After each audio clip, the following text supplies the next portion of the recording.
Communication, communicating what, to whom, and to which end.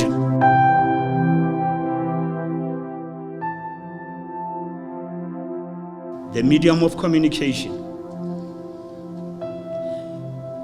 100% Zulu. The audience is 1,000 in Kingsbridge Stadium. The president of the party is addressing, but the medium of communication is English. A ward councillor is appointed. The first step they take is to look for an accommodation outside the community they are serving. So it becomes like UNISTA, distance learning. Then the creed of development says, go to the people, be with them, live with them, eat with them. People believe that some people are in positions because of the struggle payback time. I was in Robben Island, I was in exile, I was in prison, therefore put me somewhere. It's not about the capacity to deliver. One of the weaknesses that we have in our situation is that people who have got some interests, short-term and otherwise, lobby and influence the direction in which we move and take our gaze from that long-term objective. And when things don't turn out the way we want, we get surprised. You are saying to me, you don't get feedback. I'm telling you, you get feedbacks. Those tires that are burning there, it's a feedback that your message didn't come out clear. The perception that government, both horizontally and vertically, is not coordinated. National government doing its own thing, provincial government doing its own thing, local government doing its own thing, and even within local government, a district municipality will do its own thing, and a local municipality do its own thing. And within that same space, traditional authority will do its own thing. We should move from the very rational premise that there will be resistance to the fight against corruption. And this may even include acts of sabotage. And it's a responsibility of the administration and the bureaucracy in particular to monitor such tendencies and prevent them. The rear view mirror, it's when you spend 80% of the time to say, you know, when we were crossing rivers, the crocodile almost ate us. And other countries are talking fourth industrial revolution. They are talking microchips, they are talking broadband. And you are still thinking, and you are talking to a younger generation. When you say, when I was in Robben Island, they will ask, did you take a morning or afternoon boat? Because to them it's tourism. South Africa is not a developmental state yet. We aspire to become a developmental state. A typical South African will leave the country without even knowing what the country's position is. We love traveling. And then when we land in that country, we do not even meet our ambassador to say what are the issues. Sometimes we do not even know that the other one has been traveling. We meet there. There is no strategy. There is nothing. We speak in terms. A developmental state should be respected and embraced by society as a representative of the collective will. And good morning to everybody. I'm just so excited this morning to be speaking to you as the first in the morning, to cordially welcome, that is the whole purpose, to this first seminar of its kind in the province. So welcome to everybody. But before we get started again, I would like to express my sincere appreciation to all of you who have generously helped us to make this event come together. Most of us will be aware that when the current term of the administration started in 2014 in Limpopo, their entry point was extremely hostile. in the sense that the provincial administration was under Section 100, which took some time to be or to complete its mandate. And we then spent some few months to recover in terms of focusing on the mandate of the provincial administration, which is to implement its growth and development strategy, the Limpopo Development Plan. And while we were busy implementing the LDP, we never focused on communication strategy to say that how are we going to update various stakeholders, including the citizens of Limpopo, the private sector, civil society, on the implementation thereof. And as part of implementing the provincial communication strategy, we established, or revived rather, we revived the Provincial Communications Forum, which is currently meeting on a quarterly basis.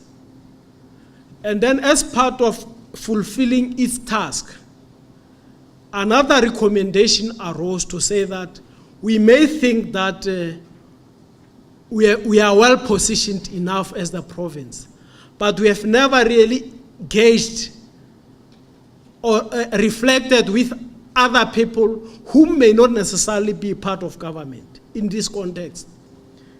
Then on that basis, we then felt that we need to have this kind of a seminar whereby we'll just reflect broadly on whether government as a whole is communicating enough, or whether there are other areas that we need to consider to improve on. Let us be robust.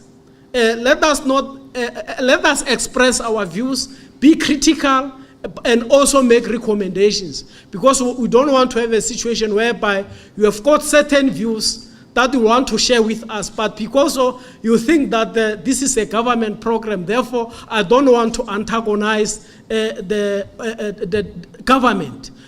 Hence we call it this thing critical thinking forum or seminar, so that we allow that space. And then on that basis, we think that we'll draw some lessons, and based on your recommendations, we'll be able to develop a 5-year communication strategy. I thank you. Before I read out the opinion piece that I prepared, the state of Limpopo government social media is quite interesting, in the sense that when I did a PR audit on both provincial departments and local municipalities, I was a bit disappointed, and I will not shy away about why I was disappointed. It cannot be that when we're in a technological era, amidst nearly 25 years of democracy, we still have, especially municipalities that do not have not even a Facebook page, not even a Twitter page. Gone are the days, as one of the speakers mentioned, where we read newspapers, where government communicators will receive maybe 2 or 3 newspapers every morning when they walk in the office. The first thing we all do, whether you like it or not, when we wake up, we pick up our phones. Before we go to sleep, we pick up our phones. Most of the times, you're not sending SMSs, you're not on a phone call, you're on social media, be it WhatsApp, be it Twitter, be it Facebook. And we're reading what's currently happening, whether it's people's personal statuses or following any of the news platforms that should be, especially on your Twitter pages. My favorite social media platform for government communications, I always say it's Twitter, because Twitter is instant, it's for the moment, it's in the moment. The reason why I like Twitter is because news is constantly changing. Unlike when we were dependent on newspapers, you'll have to wait another 24 hours to get the next update about a certain topic that's happening in the community. Right now, Twitter gives you the opportunity to see news that changes perhaps hourly, perhaps every 30 minutes. During the State of the Province address this year, I was quite disappointed because I realized that I believe that the legislature was the host in terms of the address. And instead of them loading content, they're sharing or retweeting content from Office of the Premier, which puts you to question that is Limpopo government, well rather are Limpopo government communicators ready for the new era media, which is social media? We need to understand that all of a sudden people want to come to Limpopo. As a department or as a municipality, yes, you are there on social media for the flow of information, to give your citizens information, but you are also there to market yourself. Stop marketing yourself. For instance, if you're Polokwane municipality, stop marketing Polokwane municipality to Polokwane municipality. Market Polokwane municipality to the world and potentially internationally so that you can attract various stakeholders, including potential investors. Each time when we want to talk about a developmental state, the area of focus should be the economic growth. You cannot only talk about the developmental state if you don't say anything about the growth of your own economy. It is the one whose socio-political foundations are developmental and endeavor to deploy its administrative and political resources to the task of economic growth.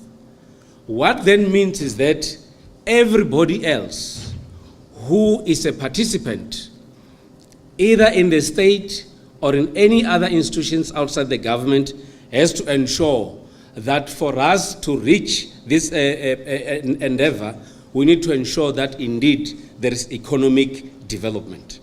There is a general consensus amongst members of society that says that the government of South Africa really cares. And these are the sentiments that are being echoed by people that are in the main the recipients of the welfare programs of government.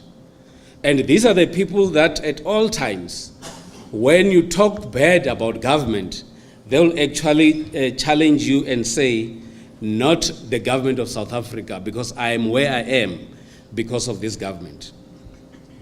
The other perception that we have in South Africa is that at times government will take time to respond to people's demands. And this is echoed, or this is always being heard when there are service delivery protests or any other complaint that is directed to government. And that is why most of the times when I see fire from a distance, what comes into my mind is that there should be a service delivery protest. My view is that what we need to do is that we need to provide some interventions. We need to provide state capacity to be bolstered in order to deliver the best of the services to the people. Whether we like it or not, we need to ensure that with all the constraints that we have, we need to develop much better strategies to ensure that the economy grows, focusing on all the three challenges that I've identified. We grow the economy so that we can be able to easily eradicate the challenges that we face at all times. I've identified 3 dimensional points that will form a foundation of my presentation. The first dimensional point is public communication versus spin doctoring. The second aspect, the bureaucratic essence and functionality of public relations. And the last one is the overflowing impact of mass communication on public perception.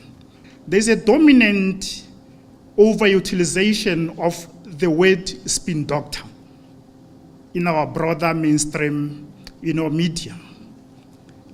And it has come to a point whereby this concept spin doctor has become mystically so synonymous with public relations. For example, they will say, if they don't want to say spokesperson of the premier, they will say the premier's spin doctor, or the spin doctor of the president, or the spin doctor of the mayor. Then the question is, our spokespersons, our public communicators, our public relations practitioners, really and actually spin doctors. A spin doctor is trained professionally to create a beautiful picture of reality, to sugarcoat reality, to deceive, to mislead.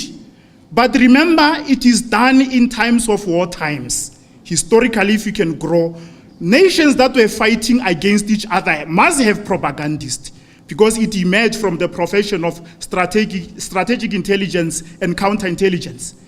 That's why every country has got a propagandist. But it is not meant to deal with the public. Remember, there is a cordial bond between the leaders who are elected in a democratic dispensation and the electorate who vote. And if you say these are the people who voted for you, you win government, after that you appoint a spin doctor to do what? Because a spin doctor is trained only to mislead, to sugarcoat reality. So you can mislead the very same people that elected you into office. Spin doctoring only thrive at times when there are hostilities between nations, when there are hostilities between certain sections of community. For example, during the apartheid era, there were, macro-political hostility and antagonism between the apartheid regime and the freedom fighters. So there was a need for propaganda. There was a need for spin doctoring, because from time to time, through the strategic communication Stratcom, the apartheid regime will release different information in order to confuse and mislead the freedom fighters. And in turn, the freedom fighters, be they from AZAPO, from PAC, from ANC, they also have to reply to the very same propaganda that emerged from the other side of the fence. So in terms of the virtues of constitutional democracy, we can't have a spin doctor. The only way to avoid a temptation for spin doctoring is when we must agree that a spokesperson of a department or a spokesperson of a premier or a president or a mayor must naturally and automatically become a special advisor to that political principle. Each and every department in government has got a strategic vision, has got goals to accomplish, have got features that inform that particular department. The question is, this vision, these values that explain our department, are they able to find a living, an expression in our political principle? Don't allow the political principle to become an embodiment of the department. The values and the vision of a department must find a living in the conduct, in the behavior, in the speeches, in the attitude of a political principle. In that situation, a spokesperson will never have a problem. And that's why I'm advocating this suggestion that the only way for spokespersons in government to thrive, we must also allow them formally, legally, and constitutionally to also serve as a special advisor to that political principle. That's when, because, for example, when you are appointed the first day, you must have a brainstorming session with your political principal. The moment you appoint me as your spokesperson, we must have 3, 4, 5 hours brainstorming session to say, I appreciate my political principal for the honor that you have bestowed on me to serve as the public relations face of this department or government. But can we have an interactive session? My political principal, please understand, I'm not going to be your spokesperson, but I'm going to be the spokesperson of your mandate. There is a constitutional mandate that was bestowed on you. I'm going to speak for that. Can you please, there are the values that guide this office, my political principal. There is a vision of this government that we are striving to. We are a caring government of the people. Can you please at all times, my political principal, make sure that your behavior, your conduct, your speeches, your communication outside becomes a true embodiment of the values of this office. Remember, our political principals have got a problem with you expressing a different opinion in public without consulting with him. But when you are seated with him, two of you, becoming a mirror of what is expecting from you, he will never have a problem with you. My belief, I don't have any empirical evidence to attest to that, but my belief is that a one-on-one honest interaction will never break any foundation. When you communicate a message as a representative of government, as a spokesperson, make sure that the logic, the simplicity, and the wisdom of that message must have a massive impact. Must have a massive impact. The question is, how do we do that? Have a mastery of the very same documents, regulatory documents that explain the mandate of your mandate.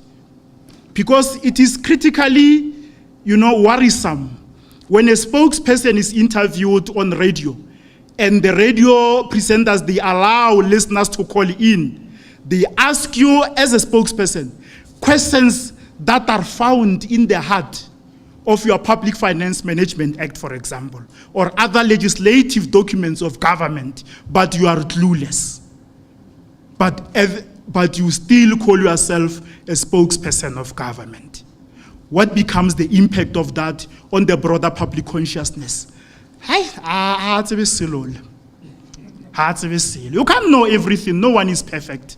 But the mastery of the basics of your mandate is very much important. There must be this element of education in the very same information that we relay to the public who are listening. Because people must have a faith. I remember at a time when former President Thabo Mbeki appointed, I wanted to talk about him while he was still present, Mr. Joel Nechitenje. And the media will attest to what I'm saying. When he was the chief of government communication and information system, usually there will be a spokesperson who will come. Maybe there is a serious complexity that the nation does not understand what happened or what did not happen.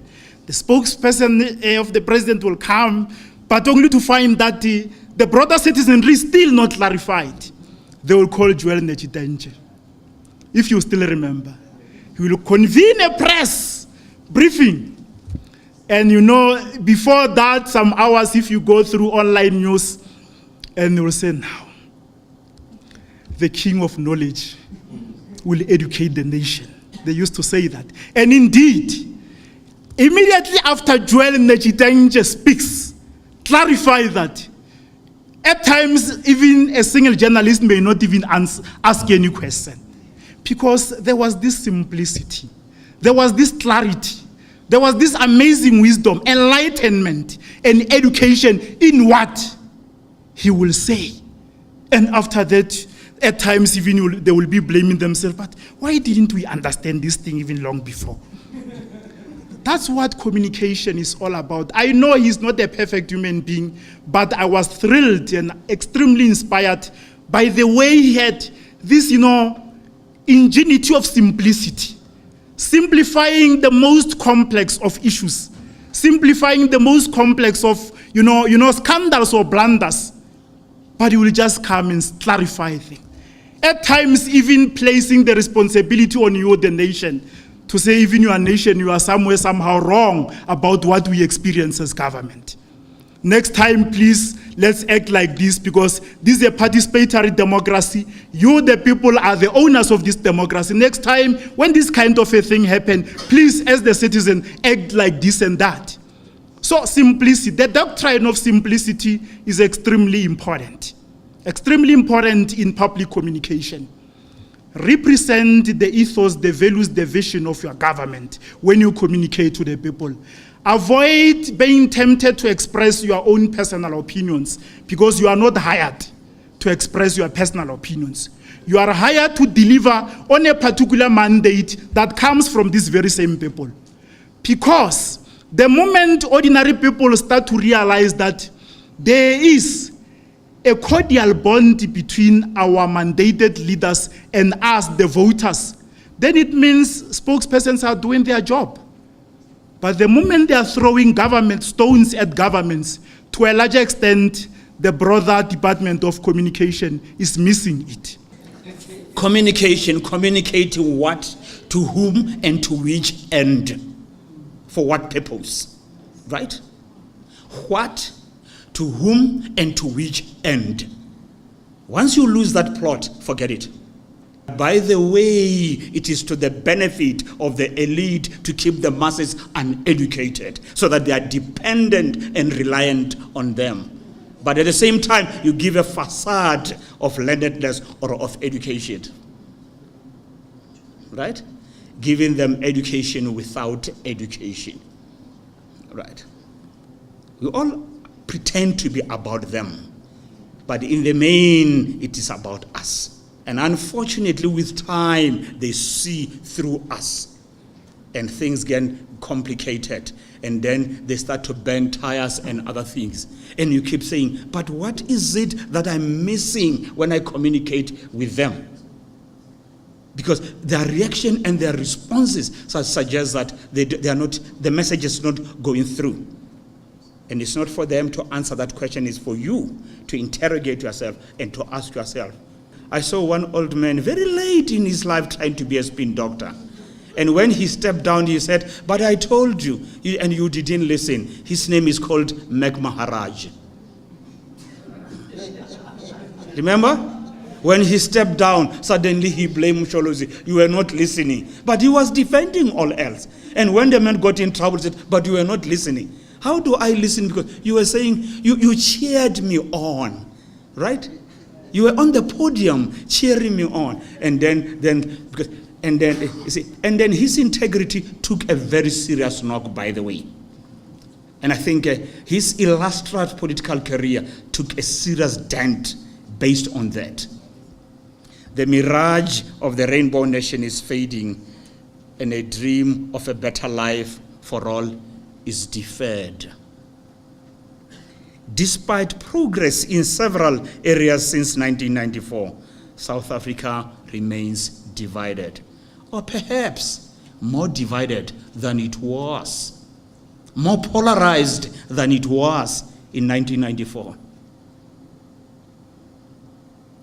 Racism, ladies and gentlemen, knows no color and is being perpetuated by both blacks and white. About 20 years or so, I wrote an article, and it was published by the Human Sciences Research Council, saying racism knows no color. And people said, but it cannot be. It's an economic and a political factor that really informs that. I said no. And then last year in 2018, Black Brother took Black Brother to court because he called him the K word. Remember that case? And I listened to the political actors, especially of a certain party, using racial categories to denounce and to renounce racism. If you want to go back to the creed of development in the course of a developmental state where you want to empower and to engage the people, and the people become change agents, the authors of their destiny, then the creed of development says, go to the people, be with them, live with them, eat with them, and enable them to build these things that you are bringing on board for them. And when it is done, they will say, we made it. That do not forget to engage and let them be the participant from inception to implementation. The medium of communication. 100% Zulu. The audience is 1,000 in Kingsbridge Stadium. The president of the party is addressing, but the medium of communication is English. And 80% of the people there are relatively schooled. Relatively. But because we are not really talking to these people, we are talking to the international media. The audience is outside the borders of South Africa. And the message we are communicating, it doesn't have an impact, it doesn't resonate with them. They just get their lunch, whatever they get, the music and the festival, as is often the case, and they walk away, and things remain the same. And when things don't turn out the way we want, we get surprised. You are saying to me, you don't get feedback. I'm telling you, you get feedbacks. Those tires that are burning there, it's a feedback that your message didn't come out clear. Or you were not honest with us. You lied 10 years ago, you come to lie again. That's why they chase you away. They say, we have had enough stories about you. Nothing is going to change. Those are the feedbacks. But do we sit back and say verbal, oral, and implied feedbacks? Do we engage them and say, how different are we going to relay this message next time? For me, to the young ones, the Joes who are coming in the next government, just be honest with the people. Integrity, integrity. If you want to be a spin doctor, one day you are going to be shunned by the same people who are using you to be the spin doctor. Let's communicate honestly and sincerely, regardless of who is in charge for the day. It is about us. It is about our destiny. When that young man asked an old man one day and said, "Daddy, daddy, daddy, what must I do to be a good man? What must I do, right, to make a great career for myself? What must I do to make a great career for..." The old man, the old wise man, looked at the young man and smiled and said, "Grandson, be a good human being." There is very little challenge in that space, very little competition in that space. Those who have heard me speak, we can be technical, we can be academic, we can be classical in our approach. But the basic thing for me is the inner self. If we get that one right, I can assure you, South Africa can be a different place. Botswana got it right. It is getting it right. Go next door, Mauritius, they are getting it right. So we are not inherently defective. We can do it, we can succeed. But it's about the developmental communication. For me, I'm saying you want to change the world, start with yourself. People from outside, they see gold on the tarred road of Mokopane or Polokwane, and they turn their lives around, and then we become jealous. Yes, we were born and we were here because we are looking at the government. And I can tell you, I know of no single man that takes pride in another man building a house for him. Everyone would want to build a house for himself or for herself. The least you can do, enable me or contribute towards me building my house. Not you building and giving me a key. Go and give that message in the simple language I'm using. You'll see they will support you. They will rally around. For me, developmental communication starts with us saying we are change agents, we are catalysts, but our bona fides must never be in question when we communicate. The young lady is very learned, very educated. Social media is in, we can't run away from it. We are moving into the fourth revolution. Yes, let's empower self, let's be ready. But all those things are secondary to me, the inner self, the inner soul. Is there anything that I can do, dear granddad? Yes, grandson. Be a good human being. There is very little competition in that space. The perception that corruption is only in government, despite the facts showing that it is both in the private and the public sector. Of course, the media doesn't cover that in the main. When you look at Steinhoff, when you look at Tiger Brand fixing bread prices, when you look at the Guptas, we often forget that the Guptas are part of the private sector. At the moment you get corrupt, they send you into exile and they do not characterize you as a private sector entity. The KPMGs and several other audit firms.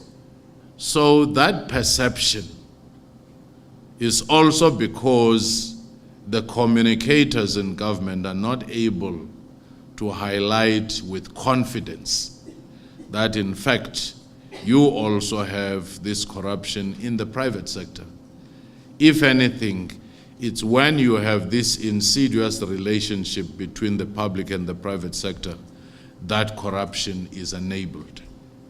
After all, if you look at the 2008-2009 global financial crisis, it was occasioned or triggered by the private sector, corruption, and creative accounting. The perception that government, both horizontally and vertically, is not coordinated. National government doing its own thing, provincial government doing its own thing, local government doing its own thing, and even within local government, a district municipality will do its own thing, and a local municipality do its own thing. And within that same space, traditional authority will do its own thing.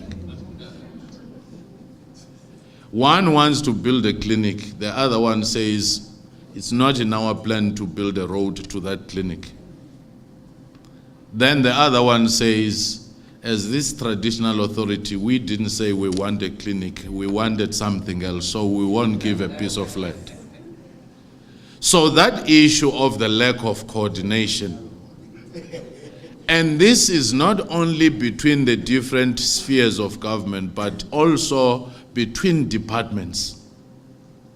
A typical South African will leave the country without even knowing what the country's position is. We love traveling. And then when we land in that country, we do not even meet our ambassador to say what are the issues. Sometimes we do not even know that the other one has been traveling. We meet there. There is no strategy. There is nothing. We speak in terms. There was one conference around the Middle East. Fellow South Africans were there. Others were saying, because I'm a Christian, I will support Israel. Then the others were saying, no, we're supporting Palestinians. Because there's no guidance. People are operating on instincts. Local government has its own foreign policy. Each department has its own foreign policy. Each entity has its own foreign policy. When you get to country A, you do not even know that there are bilateral agreements, because it's a laissez-faire arrangement and sometimes an oversupply of democracy. Then, then the social distance between public officials and the citizens they are serving. And I've always wondered why countries like Cuba, you find that they are medical doctors, their agricultural officials and the veterinarians prefer living within the communities. But in our case, we study in order to escape the community that we are serving and stay as far away as possible. A ward councillor is appointed. The first step they take is to look for an accommodation outside the community they are serving. So it becomes like UNISTA, distance learning, correspondence arrangement. So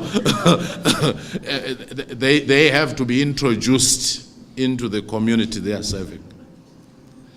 My father was an agricultural officer. He used to stay, and it was a condition to stay in the villages where he was working. But nowadays, the vets, the agricultural extension officers, they are in the cities. So you're supposed to bring your pig into the office to say it has this particular problem. So those are some of the problems that we are actually facing. Very often, public officials are seen as self-serving and interested in themselves rather than the public. I'll give you one example in 2 provinces. I always wondered why I was often invited to meet with the MEC, the HOD around 11 or 12 o'clock, and you're meeting 2 people. And I realized that if the meeting went further and it was going longer, you start hearing commotion in the corridors. And then you realize later that the catering was for the whole floor, not the 2 of us, where you could have just bought Nando's. So the feeding scheme for the elite has been more effective than the one that is supposed to go to schools. Just like the one of inviting yourself to a meeting because you want allowances. Is it not common that many of the officials, the DGs, the DGGs, chief of staff, they take pride in seeing all the places they ever dreamt of in their early years of geography? And the PA is constantly Googling for conferences, where can I be invited? And the PA will be brought a cloth somewhere because you are organizing for me. Get a good hotel for me and so forth. So the people who are most dependent and most entitled, so is the perception, are actually senior government officials than the people who are receiving grants. The second perception is that people believe that some people are in positions because of the struggle payback time. I was in Robben Island, I was in exile, I was in prison, therefore put me somewhere. It's not about the capacity to deliver. So that in itself has created resentment, especially with the younger people who say, we want to do things, we think we're capable, we want to innovate and so forth. Perhaps it's one of the reasons why, on average, our public servants and our political leaders are in their 60s, 70s. When you look at some of the most advanced countries, you find people in their late 30s, in their 40s, in their 50s. And they are informed more by the rear view, more by the windscreen of what is happening in the future trends rather than the rear view mirror.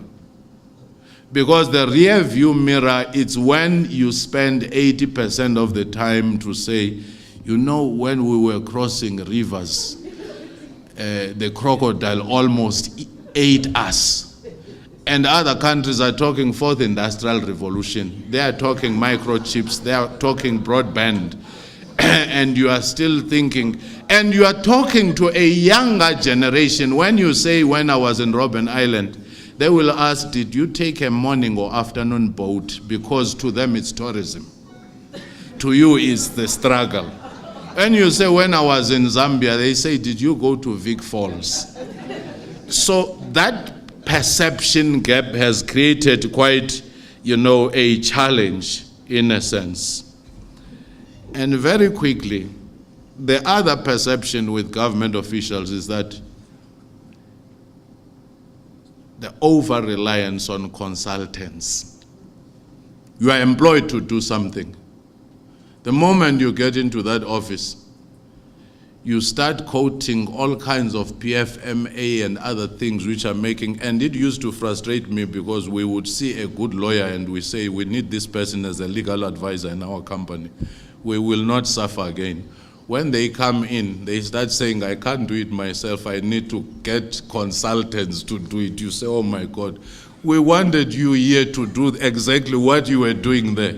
So that perception that we are outsourcing everything we ought to do is a challenge.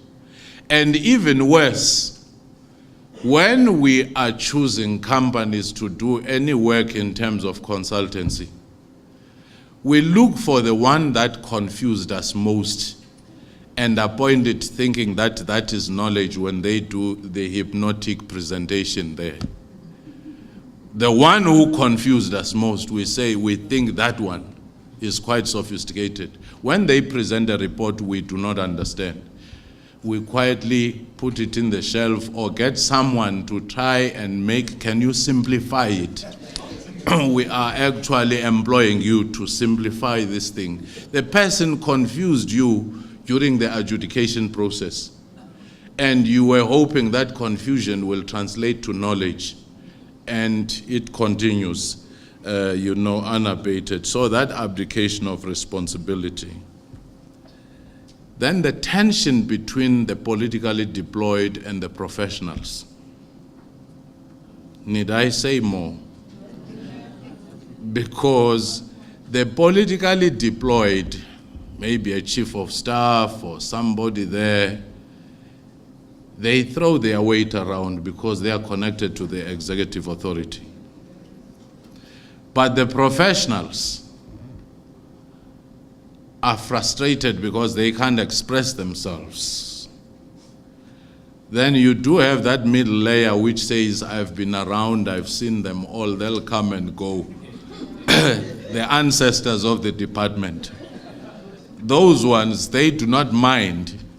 They have excelled in the expertise of not being affected by anything that comes, as long as they stick around. They will change when the new minister or the new MEC comes. They won't say, no, we presented this strategy because of the following reason. The new person comes, he say, I want a new strategy. They say, you're right. And they won't even mention what they were saying before. Then the third person will come. They won't even confess because they fear that they will be told, you belong to the previous regime, so we'll ease you out. So they pretend they never learned anything, they never spent any weekend on a workshop to craft anything. So there is memory discontinuity. The people you think they are presenting institutional memory, they are the ones who have a memory loss all the time. So that is also caused by what we have seen in this country, the high rate of leadership and policy turnover. Our policies have come and gone. In South Africa, there is no funeral announcement for a policy. It fades away. No one said RDP was gone. You just saw things less mentioned. No one said gear was gone. At least there was a bit of noise around gear. Then we had GIPSA, we had ASGISA, African Renaissance, and so forth. And the most important thing, when you go outside the continent, you find people are still hanging on to African Renaissance policies. They say it's one of the best things that ever happened. But when we changed the regime, it became a swear word to mention it several times because they might think you are still loyal to Mbeki. So people started editing themselves not to mention it.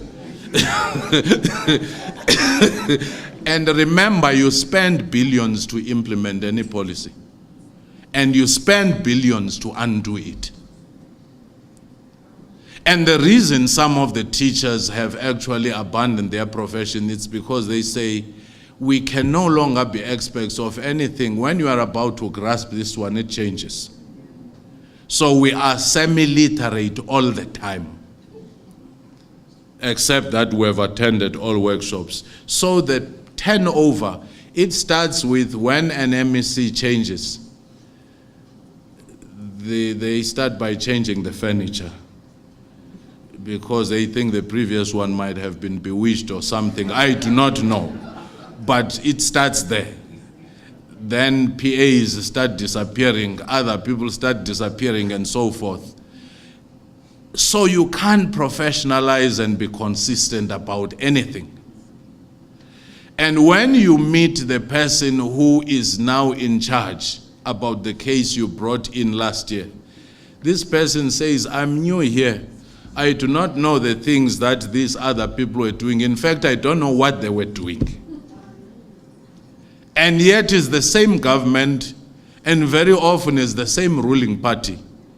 But the disruptions and the discontinuities are like you have had major regime changes. Most of our communication is in a high-level English and very technical. And yet we're servicing ordinary people. Sometimes, because we've gone through these workshops, we take joy in making sure that we have thoroughly confused the people we were explaining things to, as a sign of being educated. Once you go into a village and you tell them about some of these technical terms, and you think you have done your work, and it is in a different language, there is no narrative justice there. You have just disempowered those people because they do not know what you are saying. They are not aware of what you are saying. Ngugi wa Thiong'o, the sociolinguist, is a great, world-renowned scholar on languages, and he is an advocate for mother tongue. He was once invited to Germany as a keynote speaker. When he got into Germany, they had prepared a translator from English to German and other French languages and so forth. When he got there, he spoke in Kikuyu for a good 50 minutes. And when he finished, he said, "Now I'm done, you can ask questions." You can imagine how puzzled, how frustrated the organizers were. And he simply said, this is how, when you insist on your languages, this is how other people are experiencing you. You believe you have been communicating with them. They do not hear you. So those are some of the things which do form perceptions. And of course, the last point before I conclude with some of the things as to what can be done. The compliance industry in South Africa. Compliance industry believes in conformance rather than performance.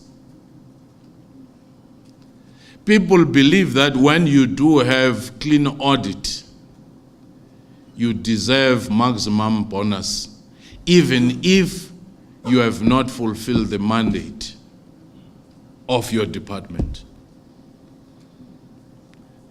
If you are asked to build schools and hospitals, that's what you ought to be doing.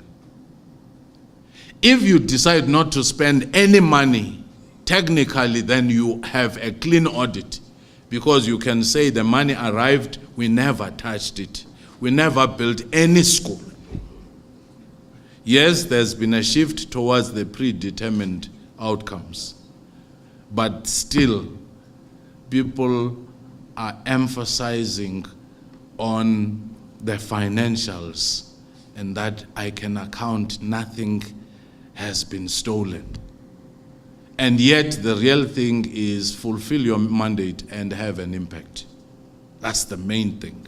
But our compliance industry and the bureaucratic red tape is one of the things.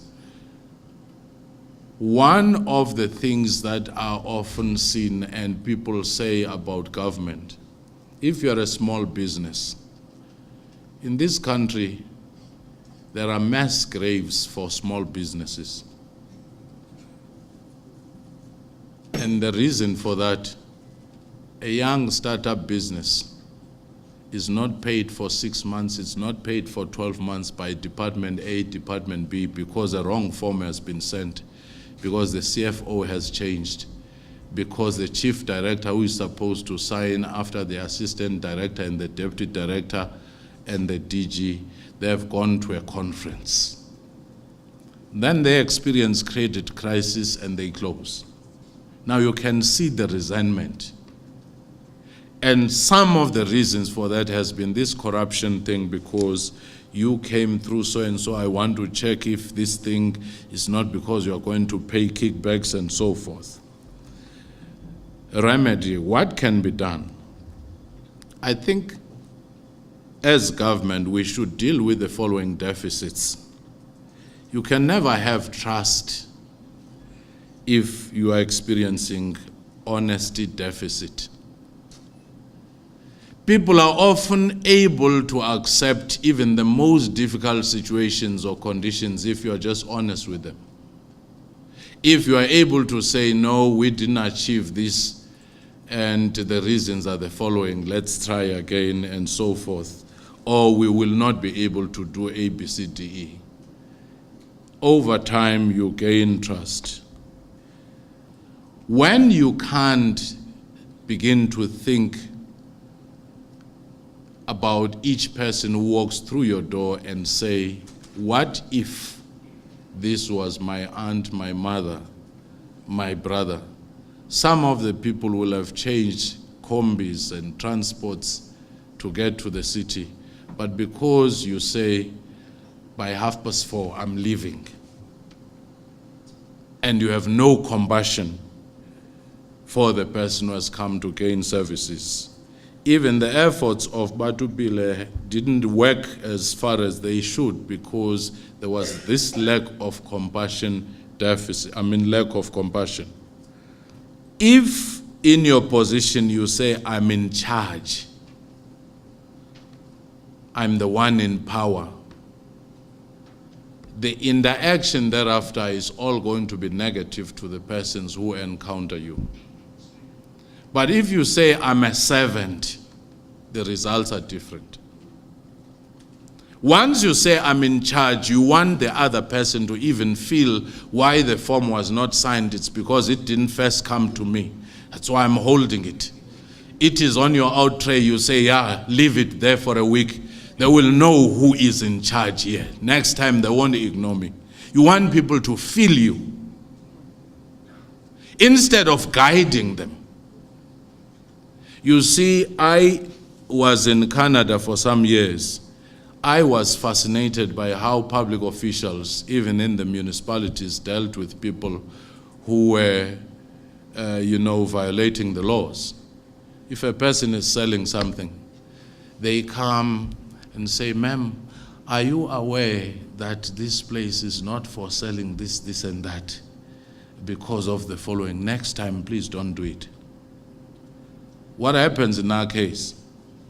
Aha! I found him.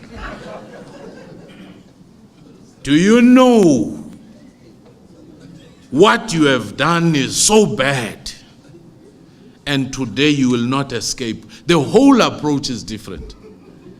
It is about to make the authority felt rather than explaining to people. So the mindset becomes very, very important. If you have communication officers who were used to getting 3 newspapers in the morning before they think what to do, then you are still operating in the previous century. How many of us say this is how we used to do it in 1997, therefore? Even a computer, you need to upgrade the software. Now, if you're keeping your experience from 30 years ago, who knows that that experience is no longer relevant? Can you imagine a person who got a certificate in typing for the typing machine? After 5 years, computers replaced typing machines. But that person said, I'm the senior typist here.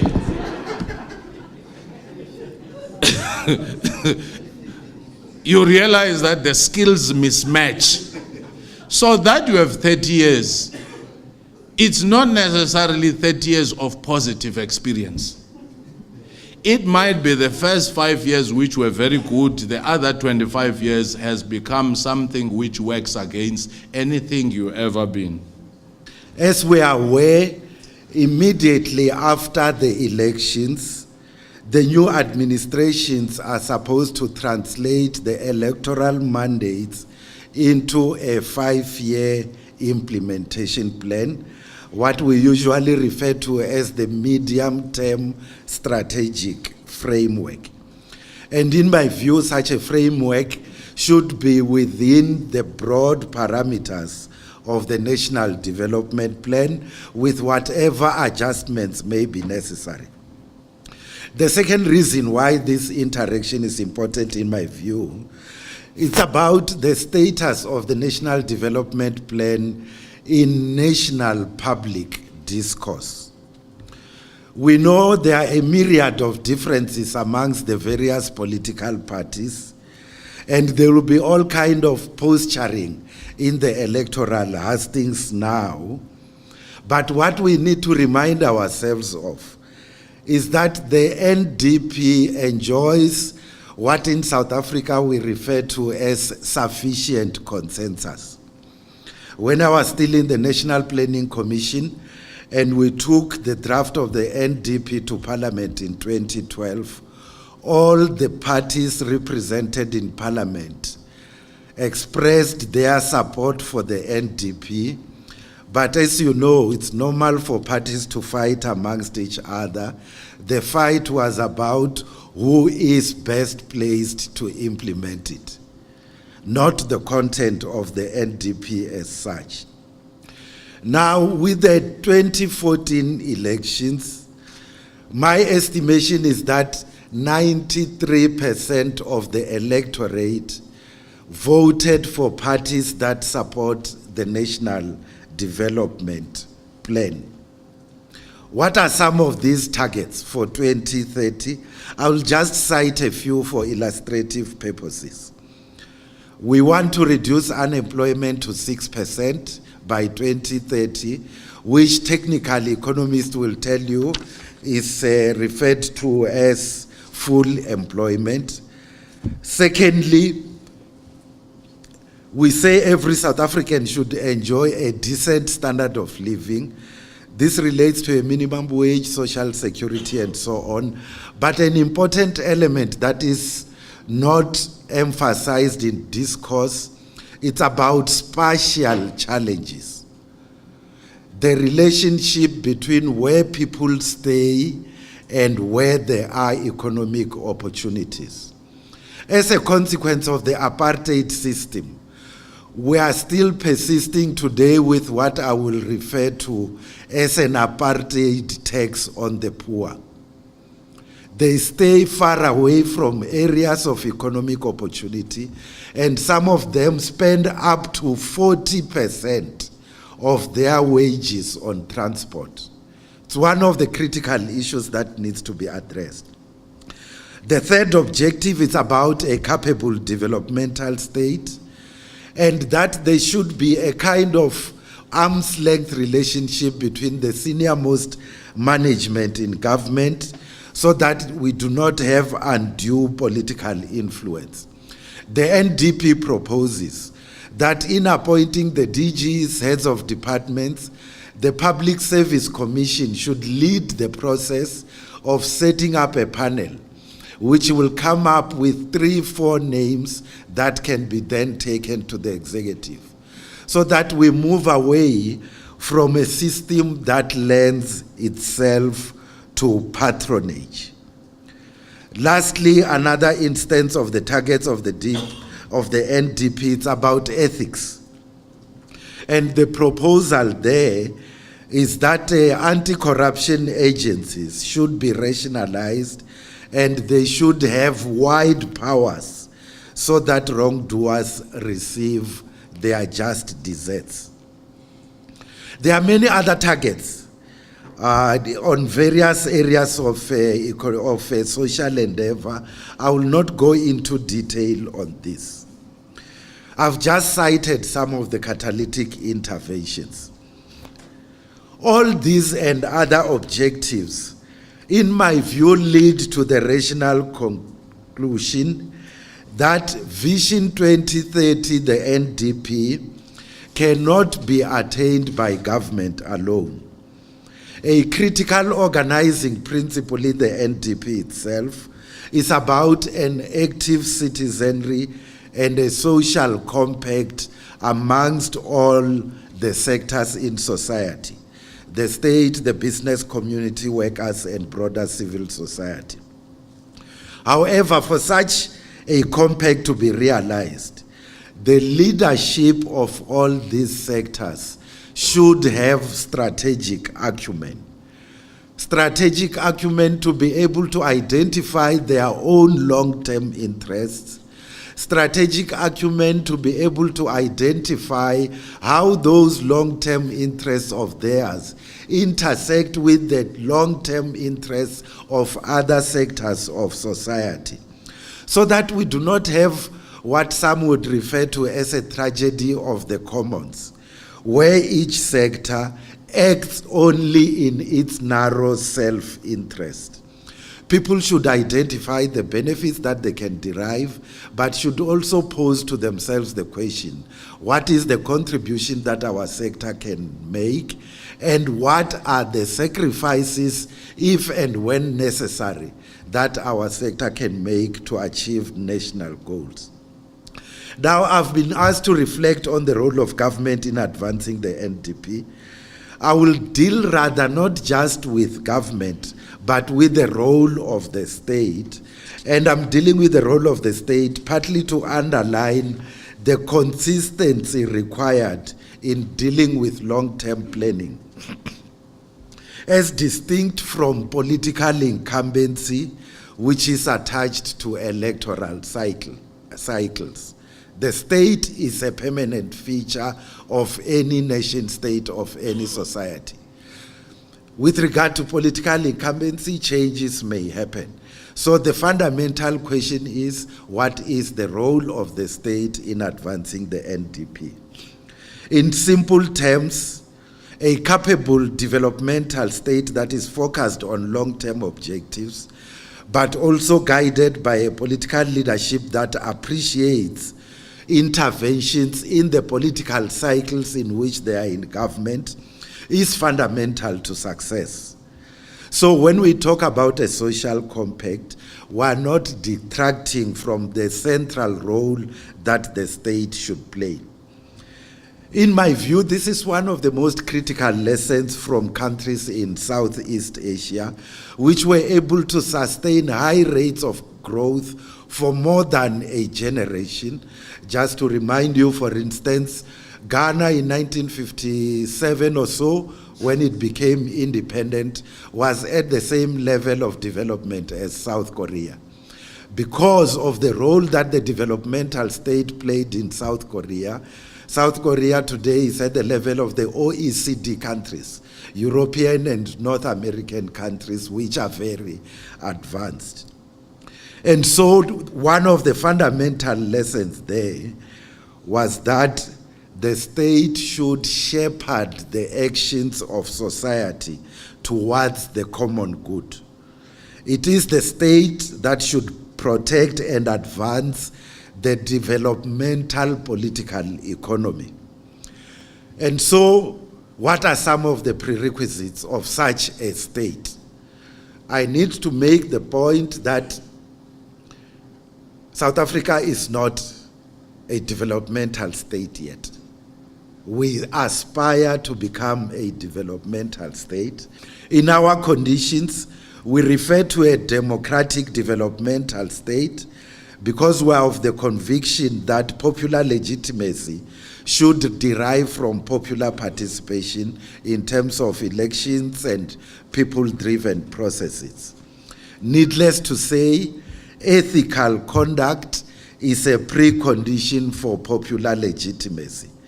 And it is from such confidence that the state would be able to set the national agenda and unite society in its pursuit. We'll all agree, when it comes to matters of ethics, we have disappointed our people. We all now know that the capacity of the state was hollowed out and its legitimacy was severely undermined through unethical conduct in the form of state capture. Cannot be a developmental state if you are captured by a certain family. Economic growth has been anemic. The rate of unemployment remains high, and we need to emphasize this. For the first time since 1994, we experienced an increase in poverty between 2011 and 2016. These are statistics that were released by Statistics South Africa, I think some 18 months or so. Between 2011 and 2016, for the first time since 1994, poverty ratcheted up. Yes, we might have challenges with inequality, but we had been consistently reducing poverty since 1994. We have had mismanagement of the fiscus, so that now we stand helpless in front of credit rating agencies. We don't have sufficient savings of our own and rely on the inflow of external capital. So do we have to kneel in front of the credit rating agencies to say salvation, please? We can, program director, quite legitimately blame many of these things on the global economic environment, but we cannot gainsay the fact that the gaze of our leadership was diverted from implementation of the NDP. The gaze was now on defensive pursuits as they attempted to justify wrongdoing by some of the leaders. Also central in our failings over the past 7 years was the very content and structure of the implementation plan, and this is critical for the planners who may be here in the room. I'm talking about the medium-term strategic framework 2014 to 2019, the MTSF. In the first place, some of the catalytic interventions in the NDP were simply ignored. They were not included in the MTSF. The issue of appointment of senior managers that I've referred to, corruption agencies, and so on, they were not included in the MTSF because they were sensitive.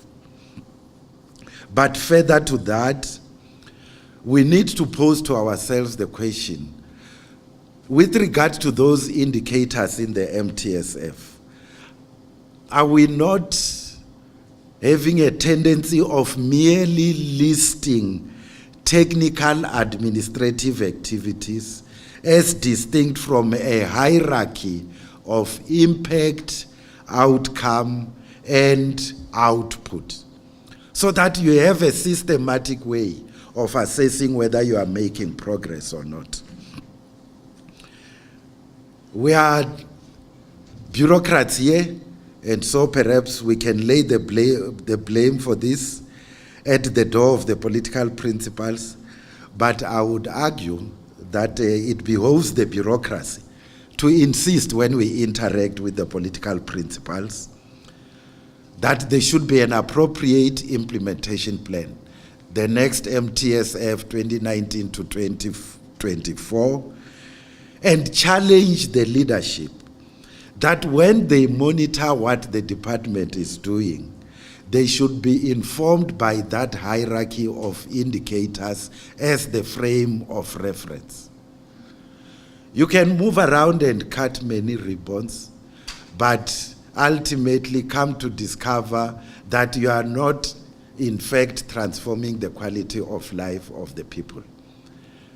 It's the bureaucracy that should always advise the political principals about that long-term goal. Given where we are today in the implementation of the NDP, and given the minimal progress that we have made, can we still operate on the basis of the 2030 targets? Or should we, where necessary, identify immediate targets for the next 10 years and give a longer time frame to some of the targets in the NDP? Let's reflect on this for discussion into the planning sessions after the elections. Now, on the catalytic interventions. The first one is about state capacity and legitimacy. I've already referred to this, but amongst the most important things that need to be done currently, reconfiguration of the executive and the bureaucracy, and ensuring that we reverse state capture and stem the tide of corruption. We should capacitate our state-owned enterprises, and I wish to emphasize that in doing all this, we should move from the very rational premise that there will be resistance to the fight against corruption. And this may even include acts of sabotage. and it's a responsibility of the administration and the bureaucracy in particular to monitor such tendencies and prevent them. Critically, as we work on that implementation plan for the coming period, we need to consult with wider society in terms of the social partners so we can develop a social compact. How about issues to do with lifting the economy onto a higher growth and development trajectory? I'll be very brief in this regard.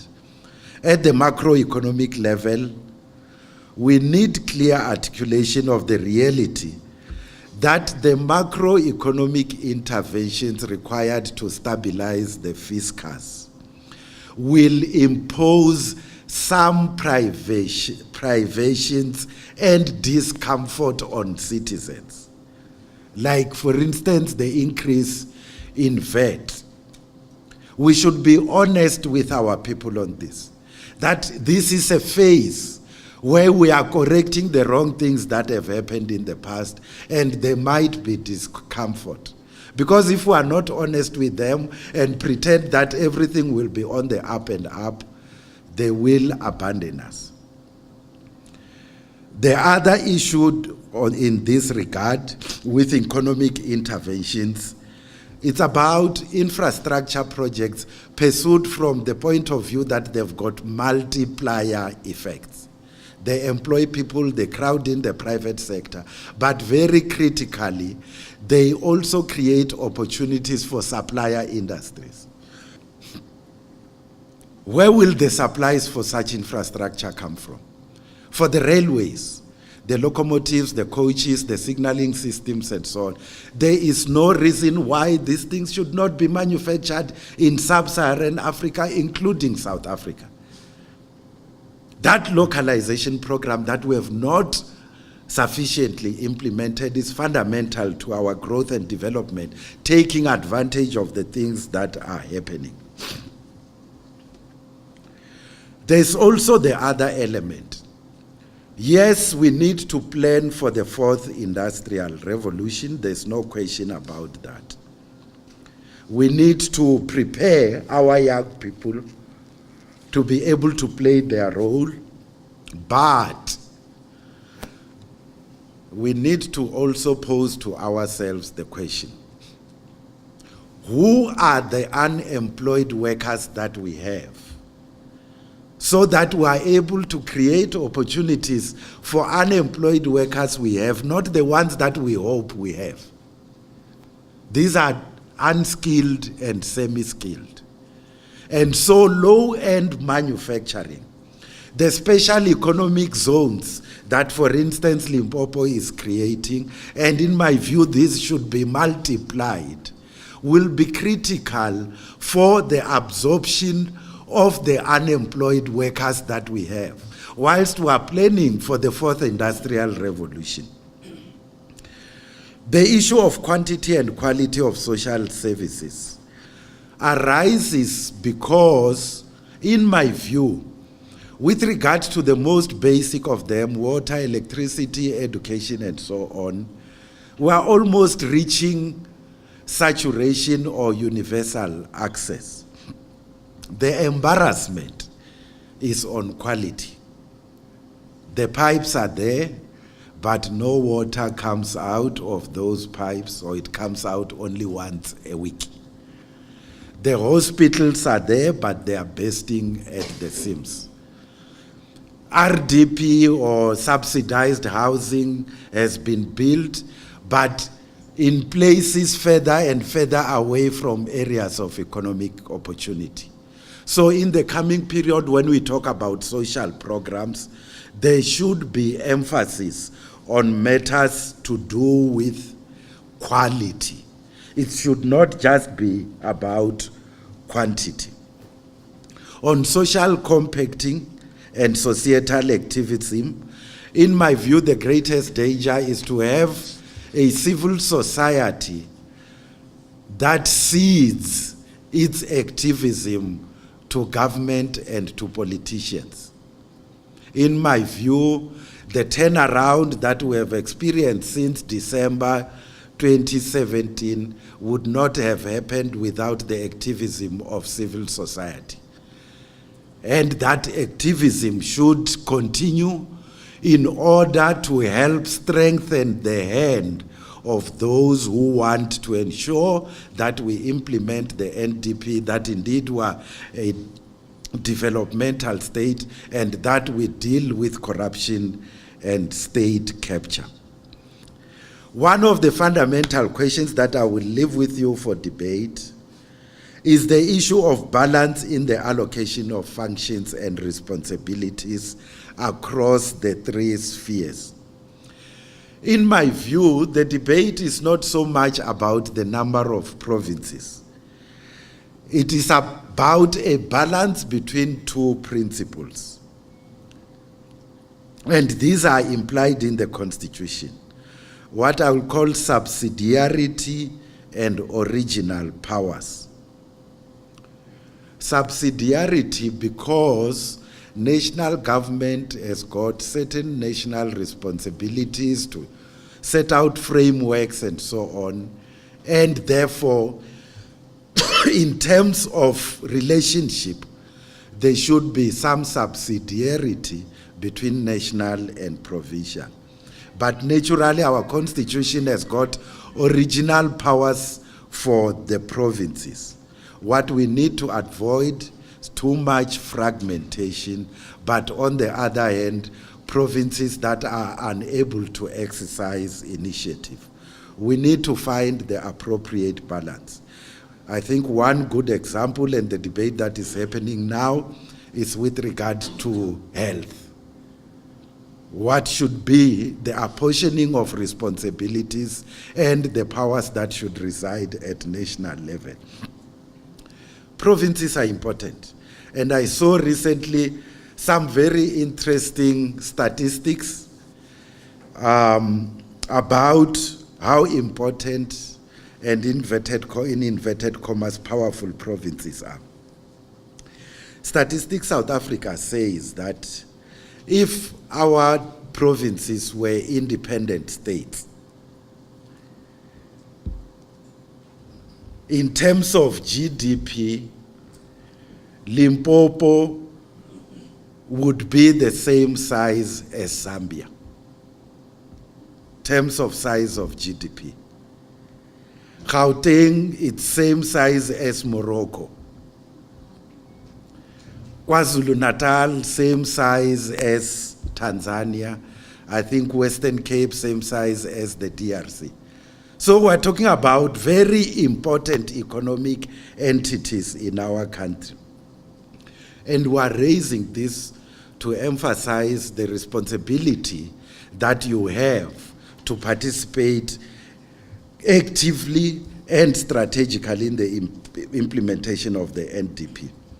Many of the things that I've raised, I think you have discussed. They are reflected in the Limpopo Development Plan. It focuses on many things, agro-processing, SMEs, I think mining, and so on and so forth. What we have found most striking from where I work at the Mapungubwe Institute is the enthusiasm amongst the private sector to partner with the Limpopo government, and I'm being specific here, especially mining companies, on how together you can work together to raise Limpopo to a higher growth and development trajectory. Some of them have done studies on spatial manifestations of economic potential, of poverty, terms of road transport, to areas that are underutilized but have got economic capacity. And they have said, we want to work with the Limpopo provincial government to implement these programs. We will also chip in with resources. And I do hope that the government will take this up. We have put some of them in touch with the Premier's office, but we do hope that there will be follow-up in that regard. One of the observations that they make, for instance, is that you have, I think it's about 10 times the hectares that are currently being used that could be availed for agriculture, forestry, game ranching, and so on. 10 times what we are currently using. And they've got ideas on how these issues can be addressed. And they argue that if we work together and implement those projects, we would be able to create some 200,000 jobs in Limpopo in a period of about 10 years. So there are people prepared to have a social compact with us. I think we need to respond. To conclude, to come back to the issue of the role of the state, it's central to the implementation of the NDP, but this is conditional on it developing the capacities and attributes that a leading societal agency should have. Our responsibility as the state, in its various manifestations, national and provincial, is to lift NDP implementation back onto the rails. It had gotten derailed. And in this regard, the state and government across the spheres need to recapacitate and re-earn the trust of society. It will not come automatically. As a parting shot, I know you are bureaucrats, and so I will not talk party politics.